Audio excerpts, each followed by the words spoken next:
All right, guys, here we go again. We're going to continue talking about assemblies. In our last videos, we talked about a little bit about how to take external files and then link them together using mates and creating relationships for our parts, and that's all very important.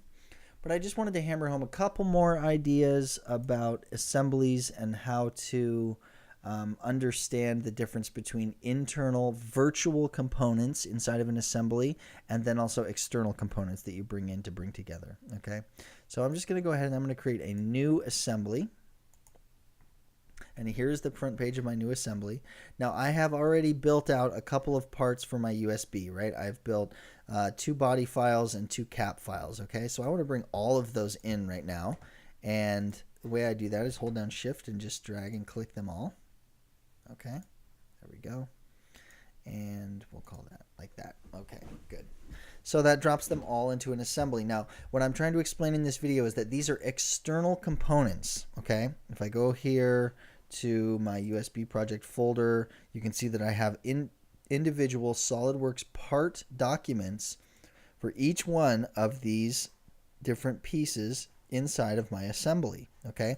So that's just called external documents. Okay, now if I wanted to email this to somebody, I would have to include these external part documents inside of whatever email I send. So I have a couple ways to do it. I could go with a manual way, and I could select all of these along with my assembly, and I could make a zip file out of them. But then there was the way I showed in class, which was to use something called pack and go. So in this sense, I go to File and I go to Pack and Go, and I get this document dialog box, and you can see here I have the name Assembly 2, and then I have all of 4 of those part files listed here, all with a check box next to them.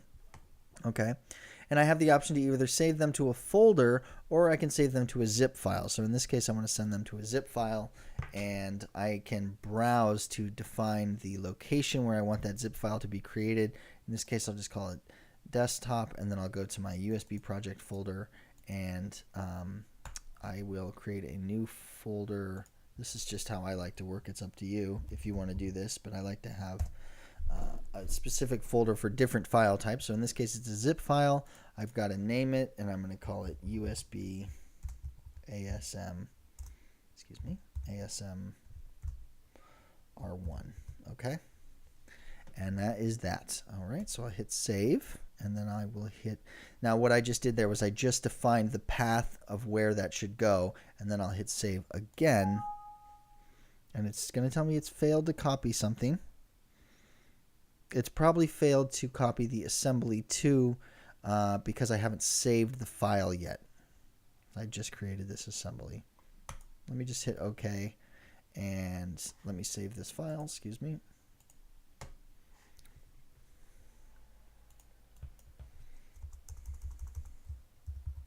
USB underscore ASM underscore R1, not zip, but ASM. Okay, good. Now that that's saved, I can go File, and I can go Pack and Go to a zip file. Okay. Now I don't have that problem again. See that? So you're going to run into individual little problems like that, and it's going to happen all the time.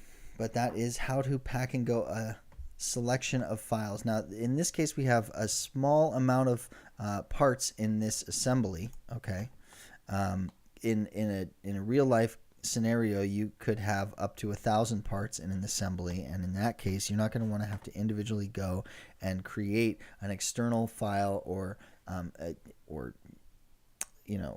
shift click all 1,000 files that are inside of your document. So the pack and go feature under File is a fantastic way to get exactly what you need. Where if I go to my USB project here and I take a look at the folder now, you can see that I have a zip file. Looks like it didn't save it in the right spot, but hey, I can see there's my zip file. I can just drag that to the zip place that I want it to be, and you can see here's my assembly file. We'll leave that where it is. But now if I want, I can get right in here and I can email this to anybody, and if they unzip it, what they find is this. They find all of the different parts that come with the file. They find the assembly, all of the different body parts, and good to go. So that is how to create a pack and go document. So There we go. All right. Let me get out of this. I'm going to shut down this video. We're going to call it with that. And then in the next video, I'll talk to you a little bit about virtual components, which are components that we build inside of SolidWorks assembly files. Okay? All right. Thanks a lot. Bye-bye.